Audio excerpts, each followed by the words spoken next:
The interesting thing about recording in the yard is that no matter where the sun is, I'm still squinting. My eyes is just like super sensitive to light. One thing about making music, it's like equal parts science and art. And sometimes you get lucky and funded that maybe you're only focused on the art bit and someone else is like focused on the science bit.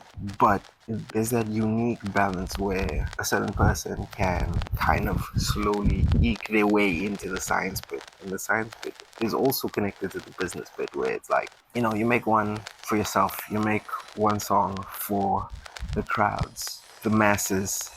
And with that, you slowly discover, especially in that like 50-50 round, you discover what actually unlocks further progression, I would say.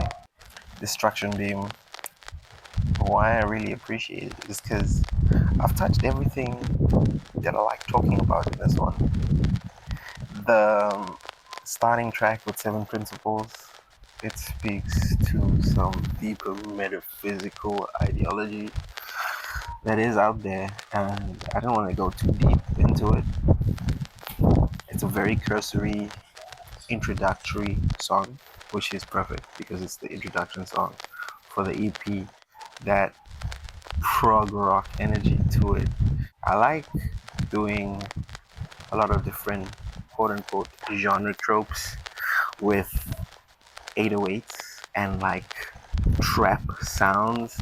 They say there's moments in your life that's very formative, and the whole trap wave was very formative. Literally from early like hoochie type beats.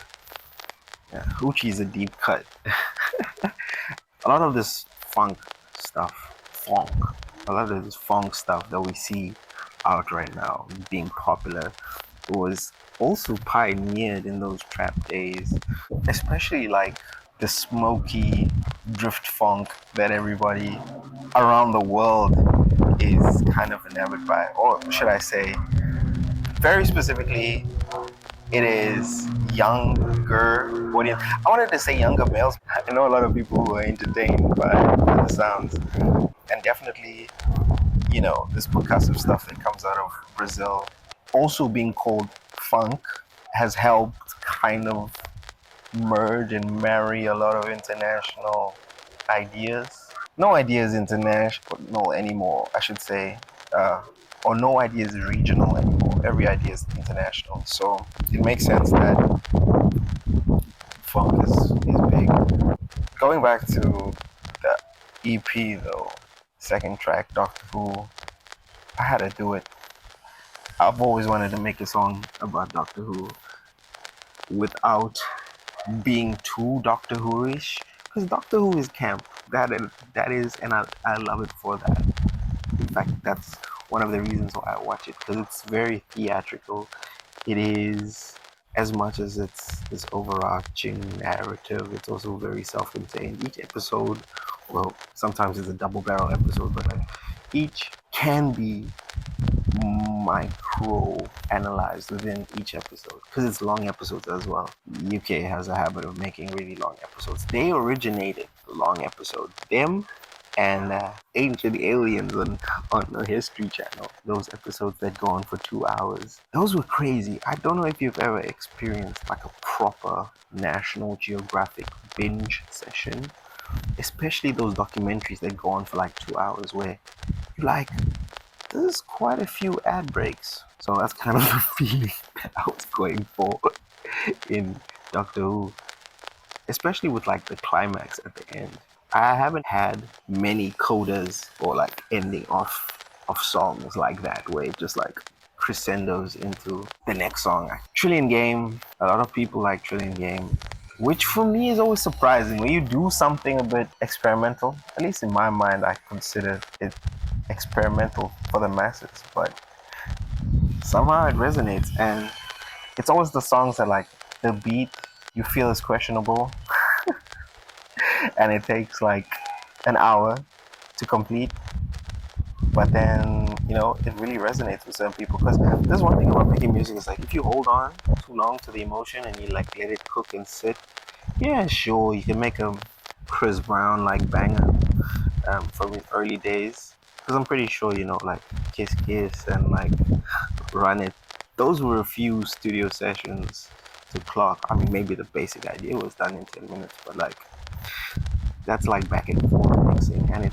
sounds produced. I don't like my things to sound too produced because I feel like there's something you lose when you lose like a slight demo-ish energy. For all his faults, Drake was great at this. Great at taking the demo and making it the song. He did that with a lot of songs if people actually listen. Like, and he was lucky that he had Noah, or has Noah. Hey, he's not there yet. Lucky that he has Noah to be there to kind of like shape the sounds really quickly. Obviously, he has brilliant writing team. He has half of Canada writing for him, so it does help. Or half of America too also writes for Drake. So I guess yeah, it's a whole combo of things. Trillion Game. It's a bit raunchy, and as you mature in being an artist, you don't write as yourself as much anymore. You more write as a character or characters that the song needs because Trillion Game is based on Trillion Game, the Netflix show slash anime.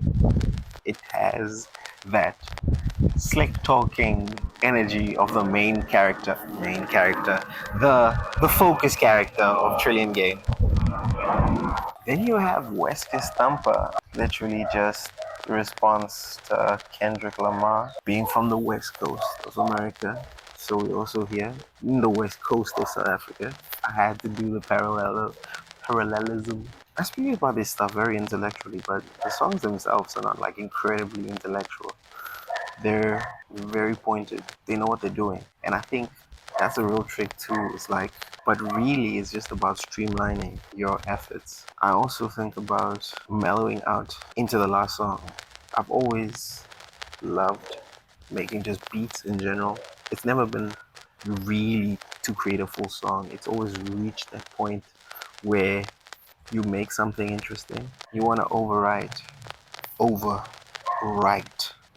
material. And if it happens to translate to a wider narrative that needs words to explain, then you push for it. But if not, you can just stop there. You can stop at a soundscape. And that can be enough. Yeah, I mean, isn't that life?